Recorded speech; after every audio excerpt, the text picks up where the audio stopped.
Qadim zamonlar insoniyat hali dunyoni anglashning ilk bosqichlarida tabiat ovozi odamlar uchun yagona qo'shiq, tog'lar orasidan esgan shamol go'yoki ertak edi. O'sha davrda odamzod hali yozuvni, harfni, kitobni bilmas, ammo qalbida allaqachon turli his-tuyg'ular, orzu va umidlar uyg'ongandi. G'or devorlarida, toshlarda, tuproqda, xayolda nimalar o'ylansa, qo'llar shuni tasvirlay boshladi. G'or devorlaridagi suratlar hayotning o'zidan ko'chirilgan lahzalar edi. Ammo rasmlar inson tasavvurida tug'ilgan barcha fikrlarni ham bayon eta olmay qoldi.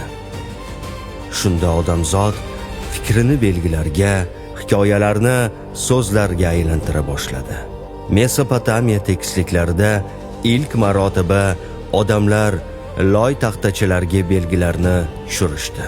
Ular insoniyat tafakkurida yangi eshik ochib, nafaqat buyumlarni, balki fikrlarni ham ifodalay boshladi. Misrda papirus o'simliklarining nozik tolalaridan tayyorlangan varaqlar va hierogliflar yuzaga keldi. Xitoyda esa bambuqdan tayyorlangan yupqa taxtachalar bir-biriga bog'lanib, qo'lda tutib o'qiladigan ilk kitoblarga aylandi. Insoniyat ilk bor o'z bilimini yo'qolishidan asrashni, uni avlodlarga uzatishni o'rgandi. Asrlar o'tdi. Bir paytlar cho'zilgan papiruslar o'ramlari asta-sekin o'rnini yangi shaklga, kodeksga bo'shatdi. Bir necha varaqlar yonma-yon tikilib, bitta jildga aylana boshladi. Bu shakl qulay, ixcham va mustahkam edi. Insoniyat qo'lida nihoyat kitob deb atalmish mo'jiza tug'ildi. Insoniyat hayoti o'zgardi. Bugun birgina kitob sizni dunyo bo'ylab sayohat qildira oladi. Kutubxonadan chiqmagan holda Afrika sahrolariga borishingiz, qadimgi Rim maydonida bo'lishingiz, jadidlar bilan bir davrda yashayotgandek bo'lishingiz yoki yulduzlar orasida sayohat qilishingiz mumkin.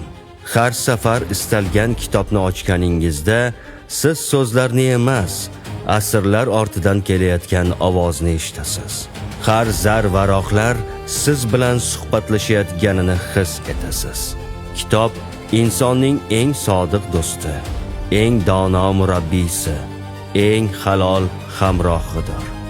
U sizdan hech narsa talab qilmaydi, biroq evaziga butunlay yangi dunyoni taqdim etadi. Kitob o'qigan odam hech qachon yolg'iz bo'lmaydi. Uning yonida doim tarix, tajriba va kelajakka ochilgan eshiklar bo'ladi. Agar bugun kitob o'qisangiz, ertaga dunyoni boshqacha ko'rasiz. Agar bir oy davomida o'qishni davom ettirsangiz, bir yil o'tib o'zingizning butunlay yangi qiyofangizni kashf etasiz.